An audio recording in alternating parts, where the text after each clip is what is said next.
Jeremiah 31, 9 to 10, it says, I am a father to Israel, and Ephraim is my firstborn. Hear the word of the Lord our nations, and declare it in the isles of Tsarafat, and say, he who scattered Israel will gather him and keep him as the shepherd does his flock. We also have in Jeremiah 31:8, the same source, it said, I'll bring them from the north country, the place in the north where you remember that Jeremiah was in the land of Israel, speaking from the perspective of the land of Israel, and there was some area to the north of the land of Israel, and from the ends of the earth, and among them the blind and the lame, the women with child, and the one who labours with child together, a great throng shall return here. So this happened in a small way when the Jews began to return to the state of Israel, and you had people coming from Iraq and from Yemen and from Ethiopia, and you had people who on the plains, who gave birth on the plains, and this a similar event will happen in the end times when the Lost Tribes also return. In your book, The Lost Israelite Identity on page 326, you do go into the ladder of Jacob and the stone of Scone. Okay. And it's a worthwhile section. People who want to know more about it can do so in this book of Yair's. Would you like to read out a section? Read out some of it? Yeah, sure. The ladder of Jacob and the stone of Scone. The Milesians are said to have brought with them to Ireland a sacred stone on which their kings were coronated. This manner of coronation over a stone is believed to have been an Israelite custom hinted at in the Bible. Later, this same stone which the Milesians had brought was carried over to Scotland, and there it was known as the Stone of Scone. It was afterwards taken from Scotland and placed under the coronation chair of the monarchs of Britain, where it remains today. Legend states that the stone brought by the Milesians was that on which Jacob slept and dreamt of angels ascending and descending a ladder, reaching up to heaven. It goes on, and for people who are interested in academically understanding this subject, you can't do better than Yair's book, The Lost Israelite Identity, which I suggest people can buy from your site. Go ahead, Yair. Okay. The point is that you have amassed a huge body of knowledge, academic, heavily documented material in your books. And one of the most exciting things for people to do is to pick up one of your books and to read and learn more about their identity. So the book Lost Israelite Identity was a very large book in small print with a lot of footnotes, a lot of condensed detail, and we have since divided the subject matter in that book and adding a little bit more into two separate works. One of these is Ephraim, and the other one is Ancestry. Terrific. We also find the Lost Tribes. And the place they can order that book is at Brit-Am. Or where do they order? Where do they go on the internet to get those books? They can go to Brit-Am.org, Britam.org, or they can go to Hebrew Nations.com. Hebrew Nations, HEBREWNATIONS.com. Right. Hebrew Nations.com or Brit-Am.org. Either one will take you there, and all the information is there. Did you want to go and pick up now more on the on your notes here? You've done the geography, talked a bit about geography. Do you want to go into maybe some of the other thighs, peninsulas, and coasts, or what other? They're all fascinating subjects. That they will be in the west, centered in the west. We also, they will be in the northwest of the land of Israel. They will be mainly in the northland and to the north of the land of Israel. And we remember we have to take all of these different indications together, find places that relate to all of them at the one and the same time. Yeah. We also have the land of Sinim that is associated with Australia and New Zealand, and we also have another point that should be in the best, most noble places. That is not enough being at the ends of the earth. There are places in Siberia which may have value in themselves, but they're not so hospitable to human habitation. Yeah. So it says that they will be the best and the most noble places, the ends of the earth and the most noble of them, in Isaiah 41:9, according to the Hebrew. In other words, those areas that are amenable to human habitation. And these areas are the most healthy areas, relatively speaking, in the world. Where the lost in tribes now dwell, they are areas, they are, relatively speaking, with exceptions, most of them are in, relatively speaking, mild climates. Yeah. Salubrious climates. They're not infested with malaria, with all kinds of debilitating diseases and conditions. They are in areas that are conducive to the spread and the growth of human civilization. And that is another point. The Bible indicates that is where they will be and how they will be, and that's how they are. We are, as we said, it said they will be in western location. See Isaiah 24:14. They shall sing for the majesty of the Lord. They shall cry aloud from the sea. The word translated as sea is yam in Hebrew, meaning west. Also says in Hosea 11:10, they shall walk after the Lord. He will roar like a lion when he roars. Then his son shall come trembling from the west. 11:10. This is referring to lost in tribes according to Aramaic translations and indications. That is rabbinical sources. Also, it says in Isaiah 49:12, they shall come from afar, from the north and the west. That is north and the west together, from the land of Israel. And these are the land of Sinim. Land of Sinim, as we said, we identify land of Sinim as being Australia and New Zealand, and we have proven this from biblical codes and other sources. And that is when we find we find relations. Those people live in Australia and New Zealand. They are related to those who live in the northwest. They have the kith and kin of them. And if one certain proof applies to one, then it must apply to the other, because from the same family. Exactly. And then we have Jeremiah 3:18. In those days, the house of Judah and the future Jews from the land of Judah shall walk with the house of Israel, and they shall come together out of the land of the north, of the land that I have given as an inheritance to your fathers. And then we have others. We have other proofs. We have Jeremiah, other proofs from Jeremiah 31. A lot of proofs. It speaks about. I'll go through very quickly now, because we'll just give rough headings to give you an idea of what there is. He talks about people coming to Mount Ephraim, saying, let us go up to Zion, to the Lord of God, and sing with gladness from Jacob, and shout among the chief of the nations. Proclaim, give praise and say, O Lord, save your people, the remnant of Israel, for I'll bring them from the north country and gather them from the ends of the earth, as we said. And he goes on. And he says, hear the word of the Lord of nations, declared in the isles afar off, islands again, British Isles, America, and also in Hebrew terms could be considered an island. And also the areas on the west coast of Europe. And it says that he couldn't also far off and say he was scattered, he shall gather them and keep them as the shepherd does the flock.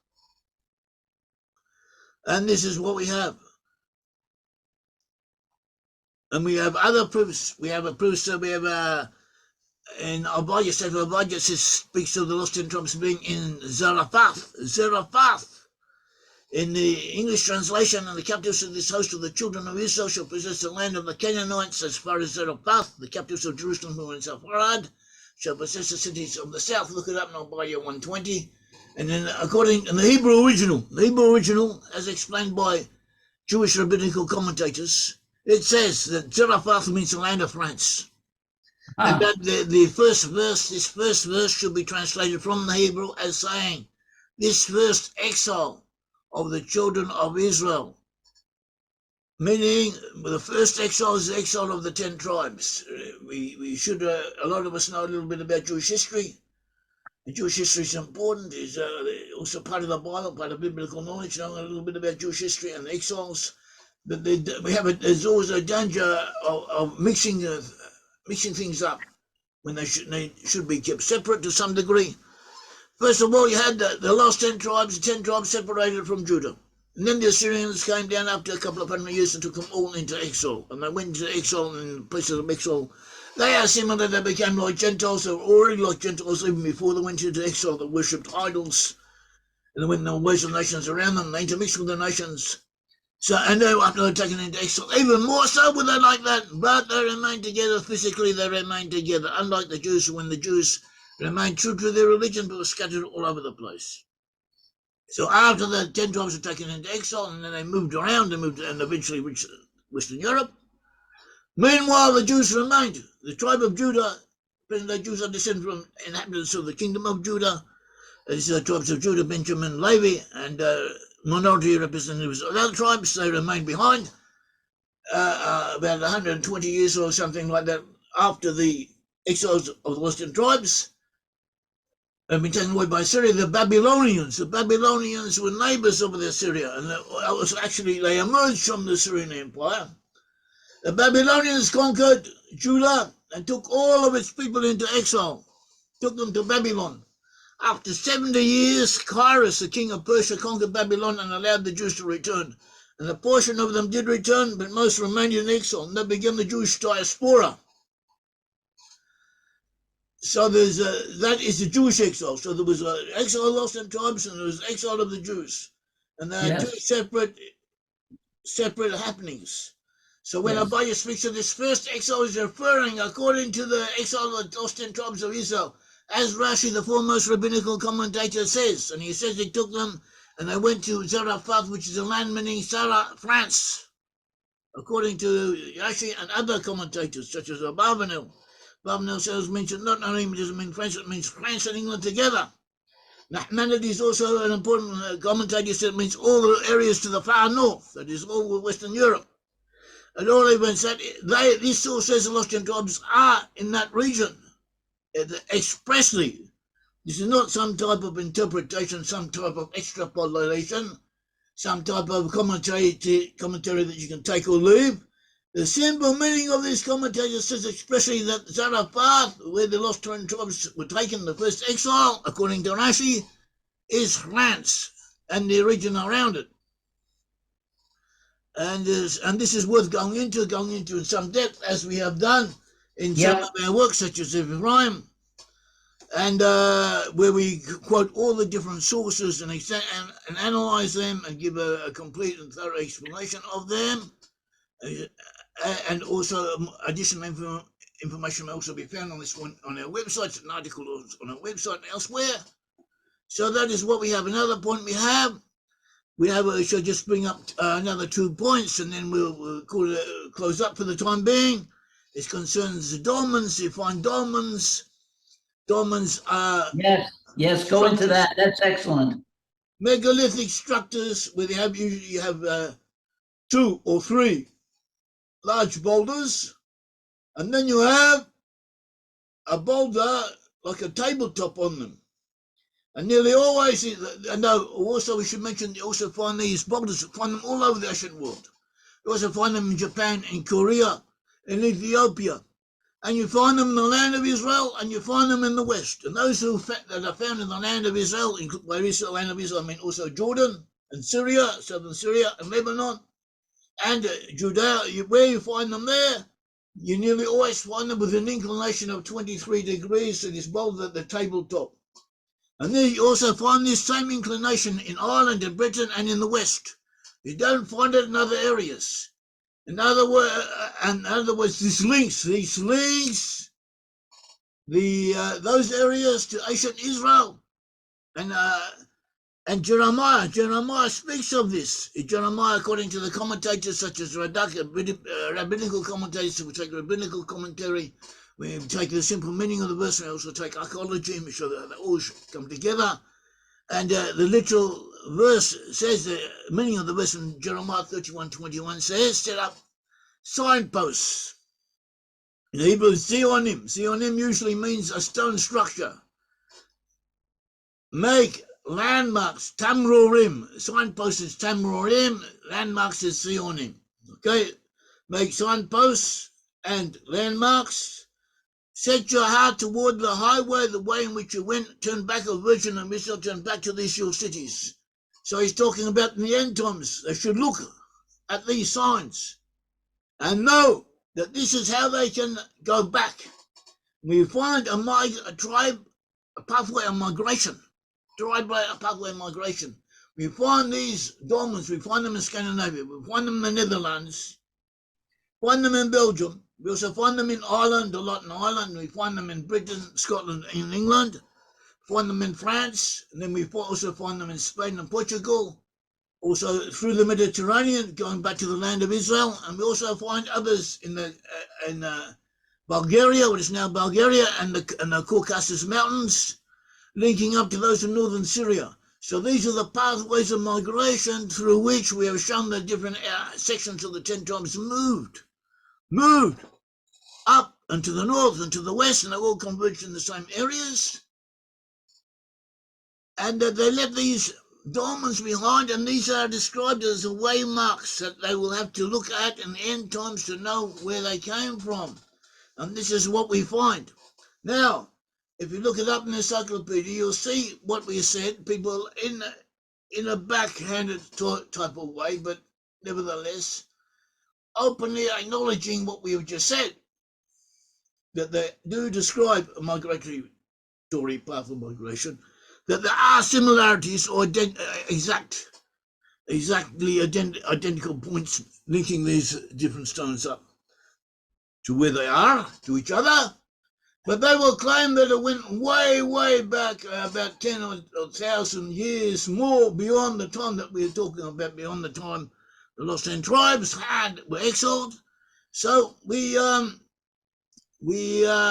disagree with these estimations, and the literature also here and there tends to disagree with it, and so it shows that these dolmens in effect existed, were still being set up, and probably only began to be set up in the late Bronze Age and early Iron Age, right up until the time of the Romans.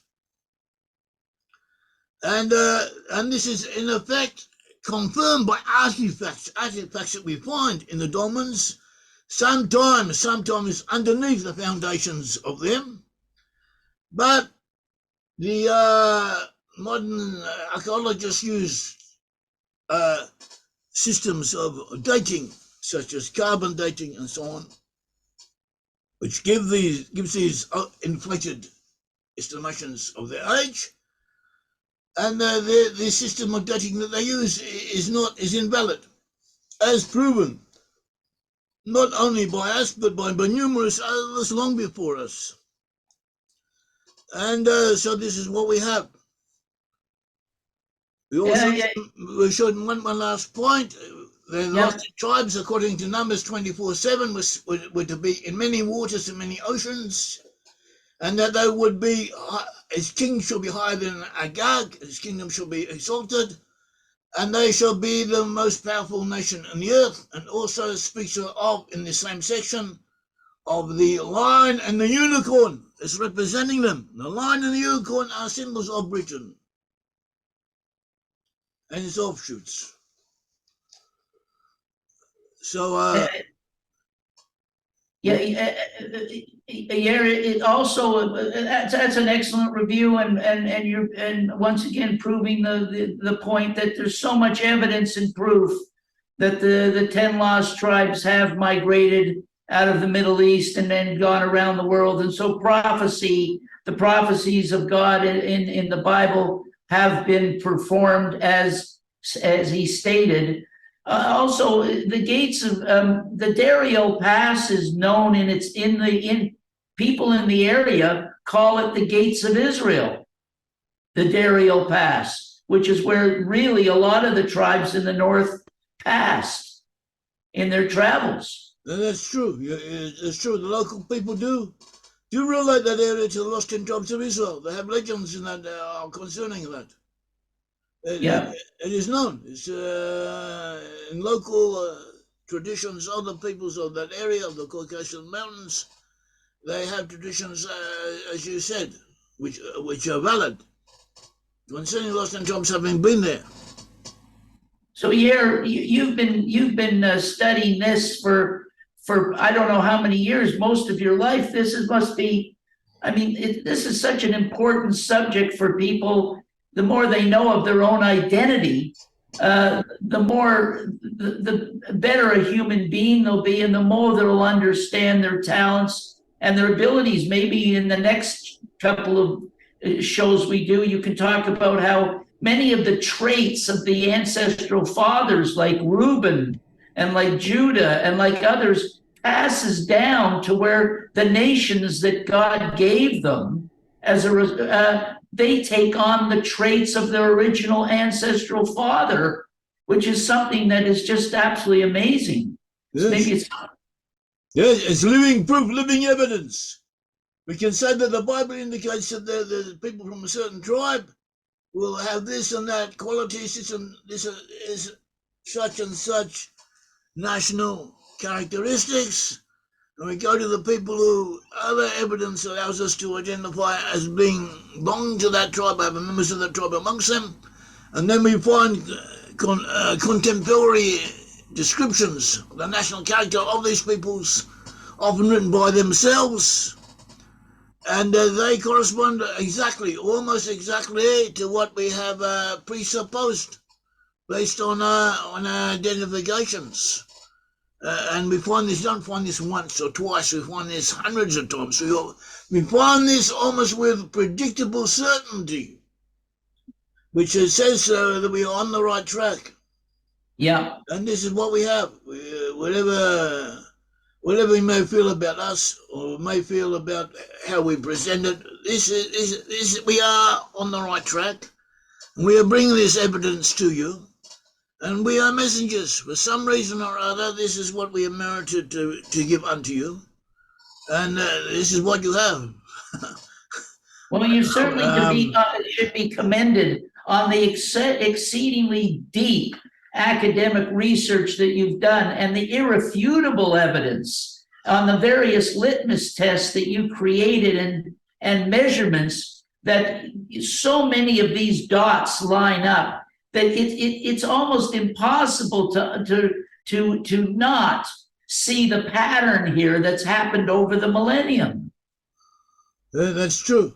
It's true. So God willing, we'll talk about this some more and bring other points. Yep. Anybody who has feedback to give us, we're welcome to do so. Also, I have to thank Nelson for having been such a good student of what we have written. These people like this are rare and very valuable, and we owe him a great debt, and so do all of the peoples of Israel. And I want to thank you as well, Mr. Davidiy, for sharing your treasury of wisdom and knowledge with us and taking the time of day to do this. It's much appreciated by all of us, of all the students of media. Okay, Nelson, so it went well, I think. It went well. It was a lot of fun.